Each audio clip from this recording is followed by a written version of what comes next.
Assalamualaikum warahmatullahi wabarakatuh. Waalaikumsalam warahmatullahi wabarakatuh. Ya, baik, kali ini kita bertemu lagi. Apa kabar anak-anak?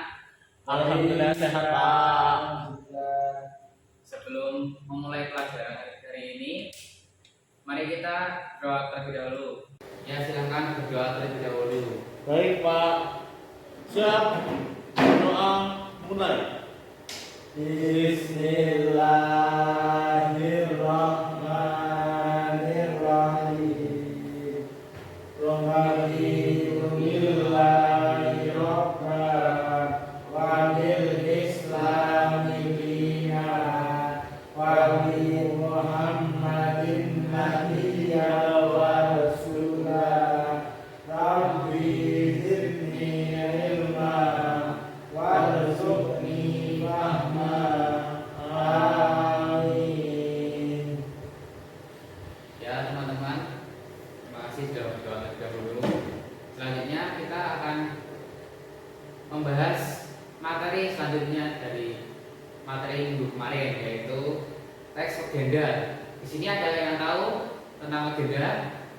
Belum Pak. Legenda merupakan cerita prosa atau cerita rakyat yang mirip dengan mite yang dianggap benar-benar terjadi di tokoh masyarakat setempat. Ada yang tahu tentang contoh teks legenda? Apa ya Pak? Saya lupa Pak. Daerah Jawa Tengah aja kalau lupa. Candi Prambanan mungkin Pak. Oh iya benar, dari Prambanan. Ada yang tahu gimana ceritanya Candi Prambanan terjadi?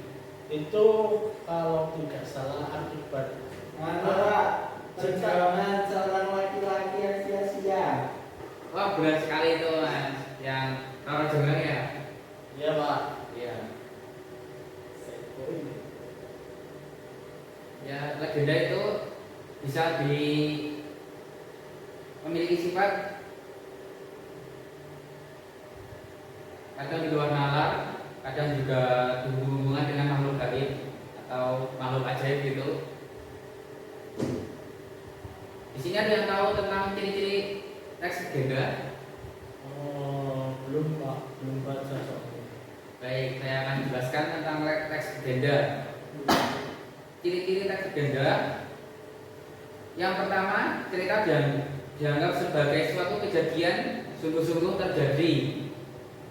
Yang kedua, bersifat sekuler atau keduniawian, terjadi pada masa belum begitu lampau dan bertempat di dunia seperti yang kita kenal sekarang ini. Tokoh utama pada legenda adalah seorang manusia, berbeda dengan Abel. Dan selanjutnya sejarah kolektif, maksudnya sejarah yang banyak mengalami distorsi karena seringkali dapat jauh berbeda dengan kisah aslinya.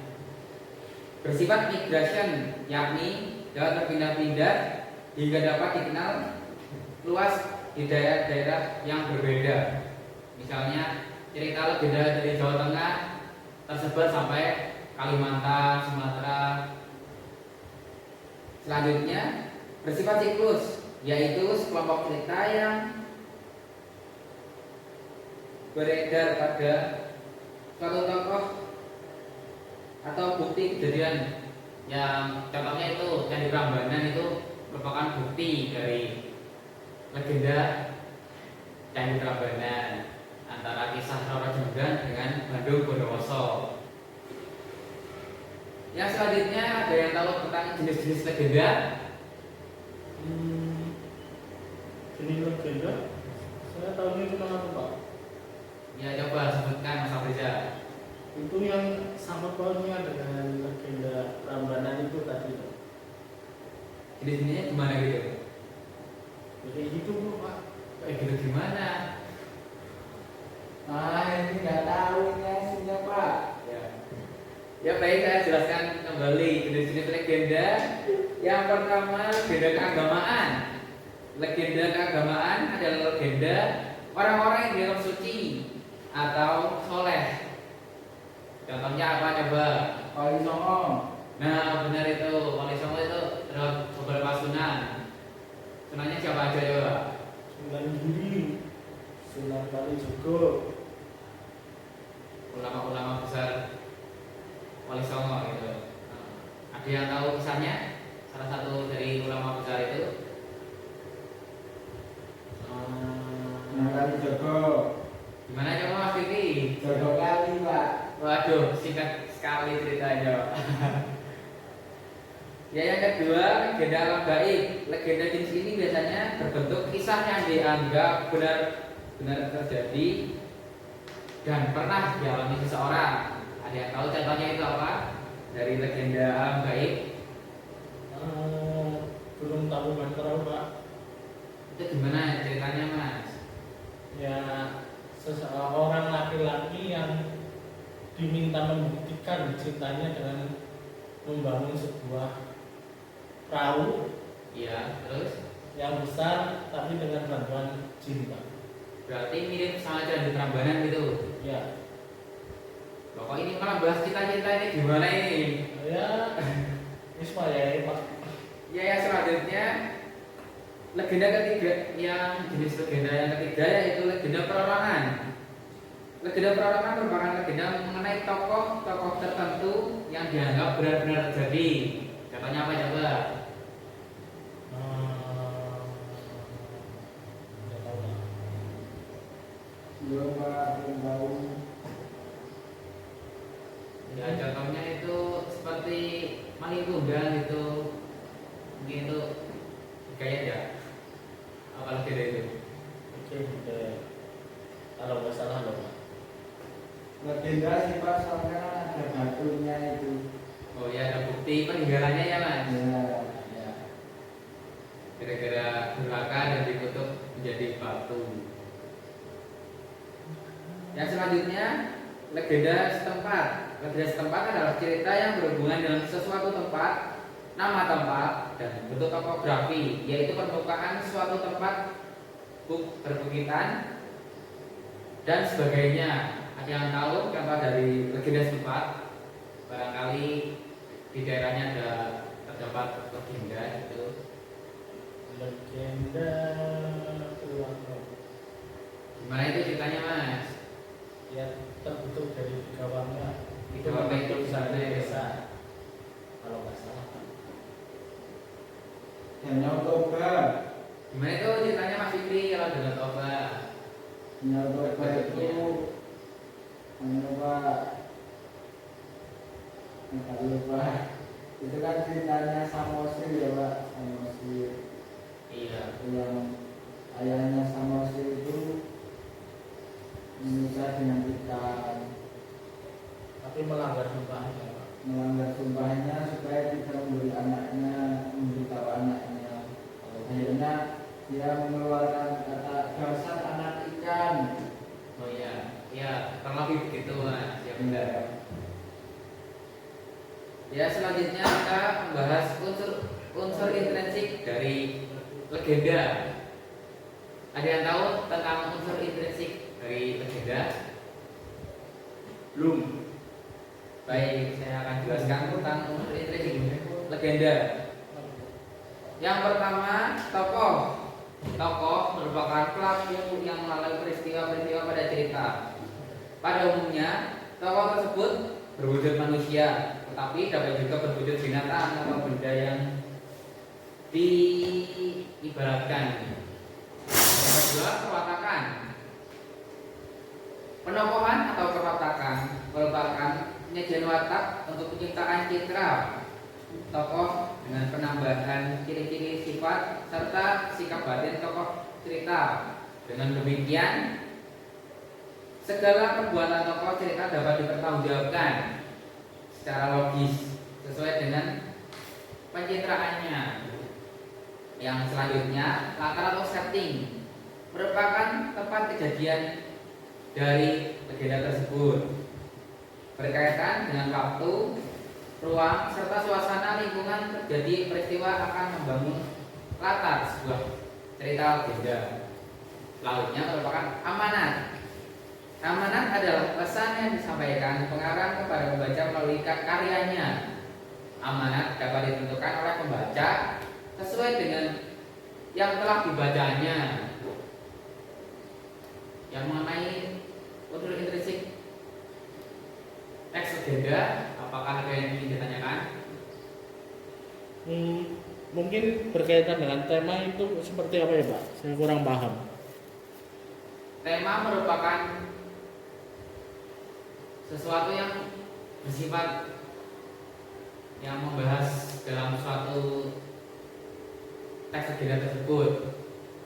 Ya seperti topik dalam legenda tersebut membicarakan tentang keagamaan mungkin, atau sosial, atau kemasyarakatan gitu, atau keluarga dari tokoh utama dan lain sebagainya. Bagaimana dengan Mas Fajar, atau ada paham? Ya Pak, sudah paham. Ya selanjutnya dapat membentuk kelompok beranggotakan 4 orang dengan tugas mencari teks legenda, salah satu teks legenda dari Jawa Tengah atau daerah lainnya. Selanjutnya dianalisis ciri kebahasaan, tokoh-tokoh dan penokohannya, serta amanat yang terdapat dalam teks legenda tersebut. Silakan dibentuk kelompok dulu. Baik Pak. Apakah yang ada yang ingin ditanyakan sebelum mengerjakan tugas ini? Insya Allah cukup Pak.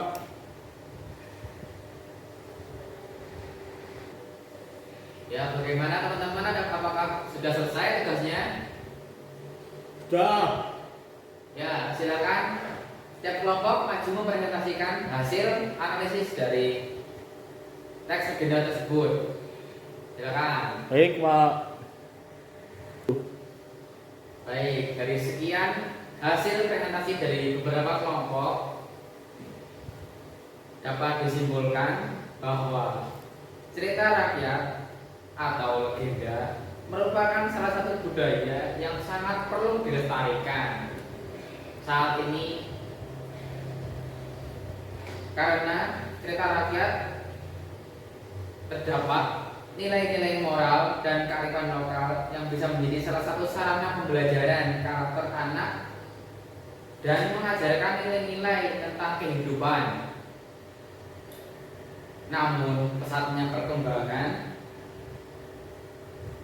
zaman dan beragamnya kesibukan yang dialami oleh para orang tua menjadikan cerita rakyat semakin lama semakin tergantikan peranannya, sehingga banyak anak-anak yang tidak mengetahui cerita rakyat atau legenda yang ada di Indonesia.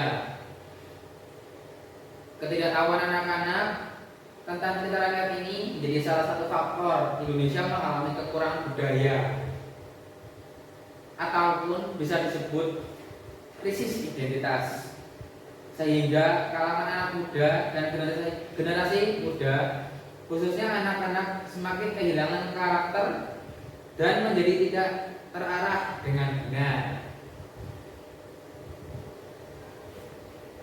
Oleh karena itu, mari kita tingkatkan budaya membaca teks legenda untuk meningkatkan kearifan lokal.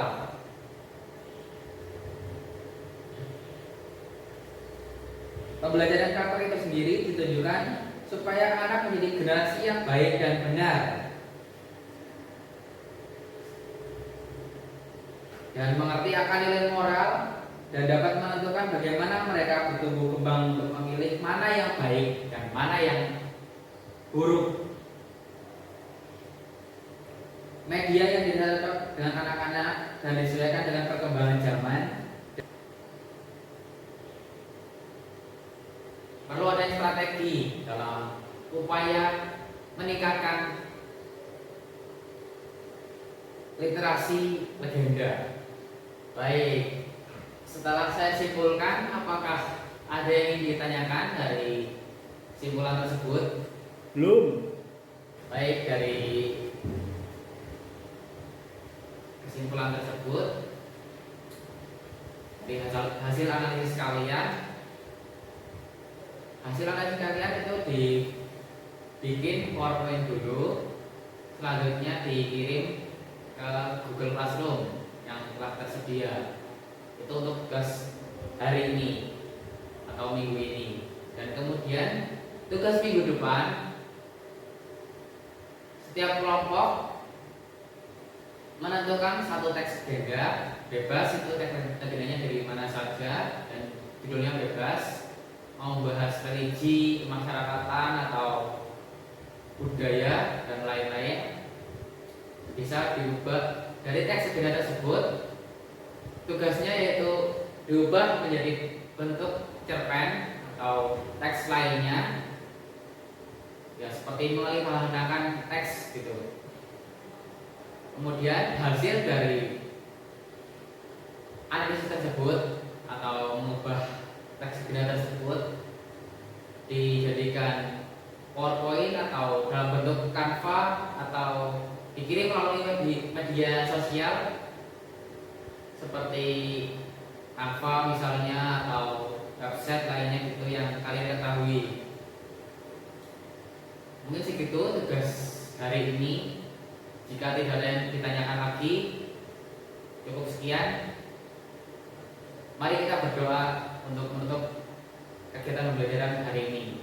Silakan ketua kelas memimpin doa. Siap. Doa mulai. Bismillahirrahmanirrahim. Wal ngasri innal insana lafi khusrin illal ladzina amanu wa amilus sholihati wa tawasaw bil haqqi wa tawasaw bil sabr. Amin. Ya, sekian dari saya. Apabila ada kesalahan mohon maaf. Kita lanjut lagi minggu depan. Terima kasih anak-anak. Wassalamualaikum warahmatullahi wabarakatuh. Waalaikumsalam warahmatullahi wabarakatuh. Selamat jumpa, Pak.